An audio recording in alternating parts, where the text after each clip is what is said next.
বিশ্বাস করেন, আজকের চাঁদটা অসম্ভব সুন্দর। এতটাই সুন্দর যে হয়তোবা আপনি ক্ষণিকের জন্য এই চাঁদকে যদি দেখেন, আপনার প্রেমিকাকেও ভুলে যাবেন। এতটাই সুন্দর যে এর প্রেমে আপনি পড়তে বাধ্য হবেন। এতটাই সুন্দর যে এর মোহে আপনি পড়ে যাবেন।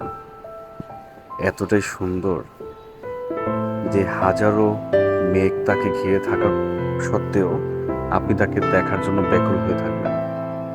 এতটাই সুন্দর যে এই মেঘ কখন সরবে আর তাকে একটু দেখতে পাবেন, সেই দেখার আশায় আপনি অপেক্ষা করতে থাকবেন। এতই সুন্দর যে আপনি সব কিছু ভুলে যাবেন, ঠিক আপনার প্রেমিকার মতো। এদের মধ্যে কোনো পার্থক্য নেই, এরা মরীচিকার মতো। এদের অবস্থা হচ্ছে ধই মাছ না ছুঁই পানি। যতই চেষ্টা করি না কেন, ধরা যাবে না। তবে সবাই এক হয় না। আপনি চেষ্টা করে যান, যদি আল্লাহ তাআলা সহায় হয়, ইনশাল্লাহ আপনি ধরতে পারবেন। শুভরাত্রি সবাইকে, ভালো থাকেন। আল্লাহ হাফিজ।